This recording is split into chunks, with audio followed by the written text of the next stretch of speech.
What happens when a Duchess meets Britain's most unforgiving interviewer? You won't believe what unfolds when Meghan Markle faces off against Piers Morgan in what becomes the most explosive television moment of the year.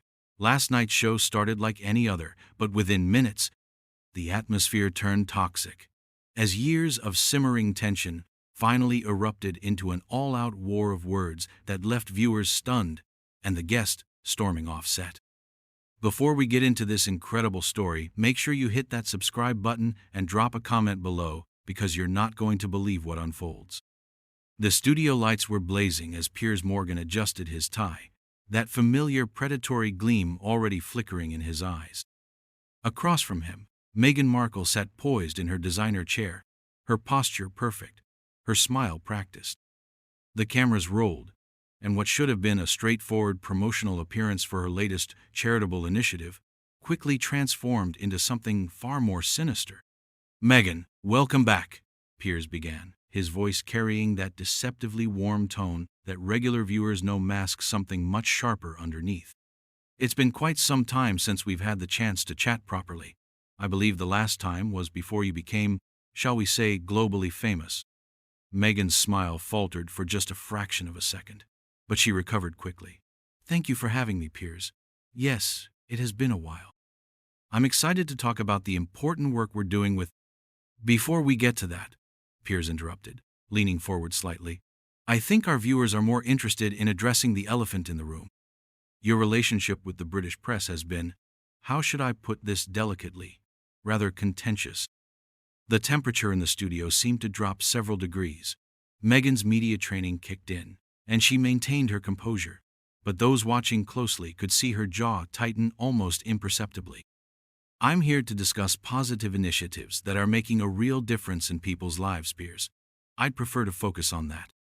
"Of course you would," Piers replied, his tone now carrying that edge that viewers had come to associate with his most memorable takedowns. "But here's the thing, Meghan. When you make certain claims about certain institutions, about certain people, there tends to be a reckoning, and I've been waiting quite patiently for mine." The production crew exchanged glances. This wasn't going according to the pre-interview discussion. The publicist in the wings was already reaching for her phone, but it was too late. Piers was in full predator mode now, and everyone in that studio knew it. "I'm not sure what you're referring to," Meghan said, her voice still steady but with a slight strain that hadn't been there moments before. "I've always been honest about my experiences, and I stand by everything I've said." "Honest?" Piers practically pounced on the word. "Let's talk about honesty, shall we?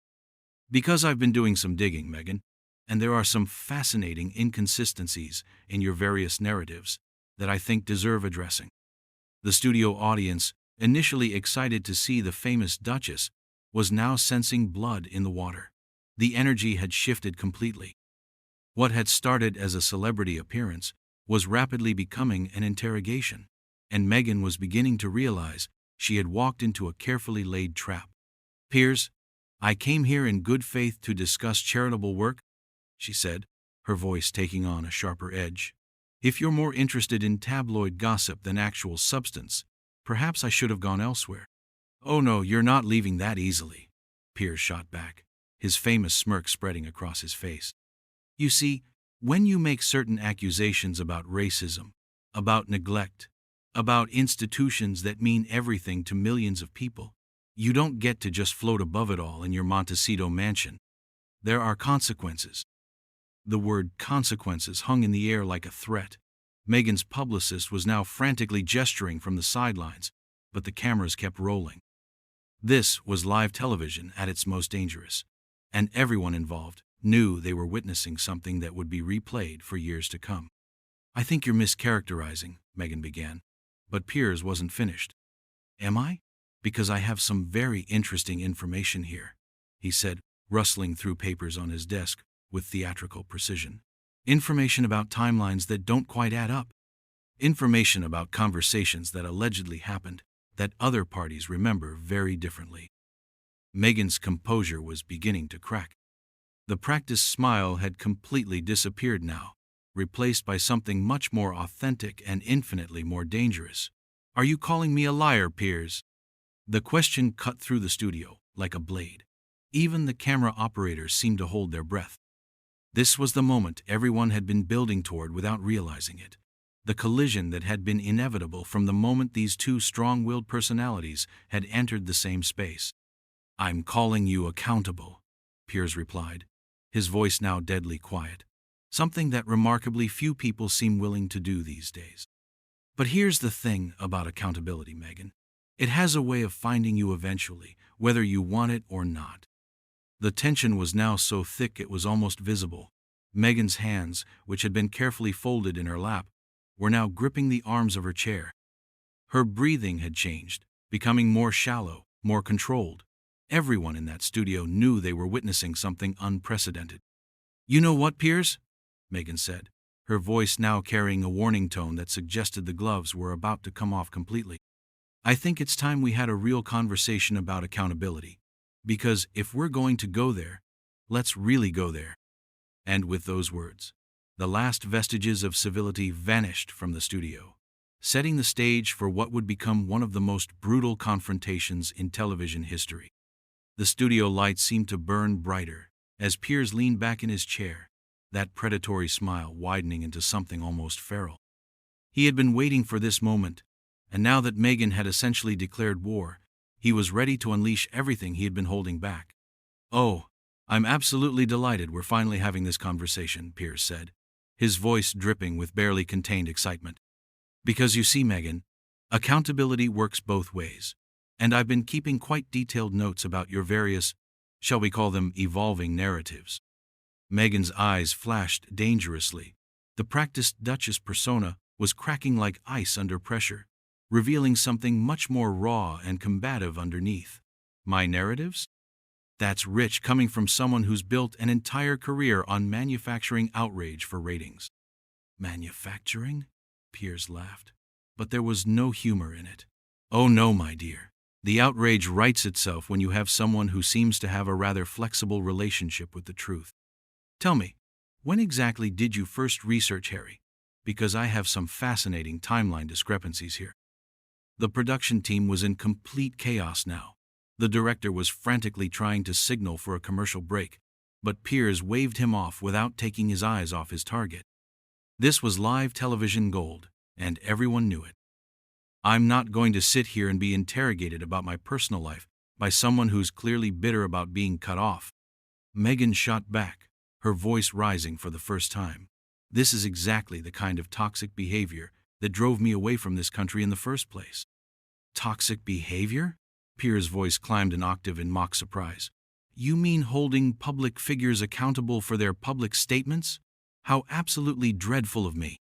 But, since we're talking about toxic behavior, let's discuss your rather interesting approach to family relationships, shall we?" The audience gasped audibly. Even by Piers' standards, this was brutal territory. Meghan's face went pale, then flushed red with anger. Her hands were now visibly trembling, whether from rage or shock, no one could tell. "Don't you dare," she said, her voice dropping to a dangerous whisper. "Don't you dare bring my family into this." "Which family would that be?" Piers pressed, sensing blood in the water. "The one you've systematically cut off? Or the one you've made a career out of criticizing? Because I'm having trouble keeping track of who's currently persona non grata in the Markle-Windsor universe." Meghan shot to her feet so quickly her chair nearly toppled backward. The sudden movement sent a ripple of shock through the studio. Camera operators scrambled to adjust their angles, sensing this was the moment that would be replayed endlessly across social media. "You are absolutely disgusting," she spat, her composure completely shattered now. "This is exactly why I left. This toxic, vicious, small-minded—" "Sit down, Meghan," Piers commanded, his voice cutting through her outburst like a knife. "We're not finished here. You wanted accountability? You're going to get it." Every single contradiction, every convenient memory lapse, every carefully crafted victim narrative, we're going through all of it. "I don't have to listen to this," Meghan said, but she remained standing, her whole body vibrating with fury. "You're a pathetic little man who can't stand that someone finally stood up to the system you worship." "Pathetic?" Piers' eyes lit up with genuine delight. "Oh, this is wonderful. The mask is finally slipping, isn't it? All that media training, all those carefully coached responses. And underneath it all, you're just another entitled celebrity who can't handle being questioned. The insult hit its mark. Meghan's face contorted with rage, and for a moment, it looked like she might actually launch herself across the desk at him. The security team, who had been discreetly positioned around the studio, tensed visibly. "Entitled?" she shrieked, her voice now completely uncontrolled. "I gave up everything for this family. I endured years of racist attacks, death threats, complete isolation, and when I finally had the courage to speak out, people like you tried to destroy me." "There it is," Piers slammed his hand on the desk triumphantly. "The victim card. Right on schedule. Tell me, Meghan, at what point does personal responsibility enter into this equation? When do you stop blaming everyone else for the consequences of your own choices?" The studio audience was completely silent now, transfixed by the spectacle unfolding before them. This had gone far beyond typical celebrity drama into something genuinely disturbing. Watching two people tear each other apart with such vicious precision was both compelling and horrifying. Personal responsibility? Meghan laughed bitterly. From the man who phone-hacked grieving families? From someone who's never apologized for a single horrible thing he's ever said or done? You want to lecture me about responsibility? Piers's face darkened. She had hit a nerve, and everyone in the studio could see it. Don't you dare try to deflect with ancient history. We're talking about your lies, your manipulations, your systematic destruction of everything you touched. Ancient history? Meghan's voice climbed even higher. It's not ancient to the families you violated. But of course, you'd minimize that. It's what you do. You destroy people and then act like you're the victim when there are consequences. The confrontation had reached a fever pitch. Both participants were now shouting, their faces flushed with rage, their carefully constructed public personas completely abandoned. The cameras captured every moment of raw hatred, every cruel word, every flash of genuine malice. You know what the real tragedy is here? Piers said, his voice now deadly quiet again, which somehow made it even more menacing. You had everything, absolutely everything. A fairy tale wedding, global adoration, a platform to change the world. And you threw it all away because you couldn't handle not being the center of attention every single second. Meghan's face went white with fury. How dare you? Oh, I'm just getting started, Piers continued relentlessly. Because the real question isn't why you left. The real question is why anyone should believe a single word that comes out of your mouth when your track record speaks for itself, when your own family won't speak to you, when staff members flee in terror, when... Stop! Meghan screamed, her voice echoing through the studio with such force that several people actually stepped backward. Just stop! I won't sit here and be abused by some washed-up tabloid hack who's bitter that the world moved on without him. The insult hung in the air like a toxic cloud. Piers' face went through several expressions in rapid succession: shock, rage, and then something much colder and more dangerous. When he spoke again, his voice was barely above a whisper, but it carried the weight of absolute malice. Washed up? He said slowly, savoring each syllable. That's interesting, because from where I'm sitting, I'm not the one whose reputation is in freefall. I'm not the one whose credibility is questioned at every turn. I'm not the one whose own husband looks miserable every time he's photographed with me. The studio fell completely silent. Even the camera operators stopped moving. That last comment had crossed a line that everyone recognized, even in the heat of this brutal confrontation. Meghan's face went through a series of expressions: hurt, rage, and finally, something that looked almost like hatred. You are absolutely vile, she whispered, her voice shaking with emotion. Absolutely vile. And this right here? This is exactly why I will never ever set foot in this toxic country again. But Piers wasn't finished. He had tasted blood, and like the predator he was ready to go in for the kill. You know what, Meghan? Piers said, his voice now carrying the calm certainty of someone about to deliver a fatal blow. I think it's time we address the real issue here. The one thing you've never been able to explain away, no matter how many sympathetic interviews you give or how many times you play the victim. Meghan stood frozen, her chest heaving with rage and adrenaline. The entire studio held its breath, sensing that whatever was coming next would be the moment that defined this entire confrontation. Even the production crew had stopped their frantic attempts at damage control, mesmerized by the brutal theater unfolding before them. "The suicide claims," Piers continued, each word dropping like a stone into still water. "The allegations that no one helped you. Because I've done my homework, Meghan, and the timeline of events tells a very different story than the one you've been peddling." The color drained completely from Meghan's face.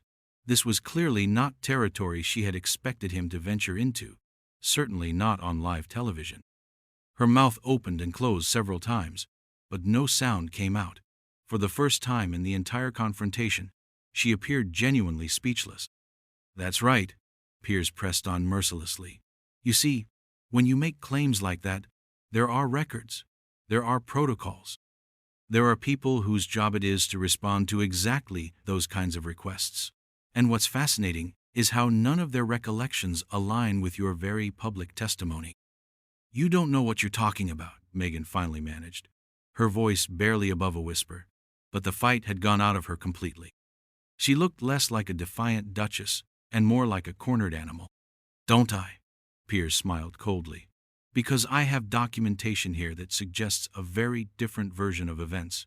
Phone logs, meeting records, email chains, all painting a picture of an institution that actually went to extraordinary lengths to provide support that was repeatedly declined or ignored." Meghan's publicist was now frantically waving from the wings, making slashing motions across her throat, but it was far too late for damage control. The truth, or at least Piers' version of it, was now out there for millions of viewers to digest. "You're lying," Meghan said desperately, but her voice lacked conviction. "You're making this up to humiliate me." "Am I?" Piers leaned forward, producing a folder thick with documents. "Then explain these medical appointment cancellations. Explain these declined therapy sessions. Explain how someone who was allegedly so desperate for help kept refusing the help that was repeatedly offered." The studio audience was completely silent now, hanging on every word. This had gone beyond entertainment into something genuinely devastating. Watching someone's carefully constructed narrative crumble in real time was both fascinating and deeply uncomfortable. Meghan started, then stopped. Her hands were shaking visibly now, and for a moment she looked less like the confident woman who had walked onto the set and more like someone who had just realized they had made a terrible mistake.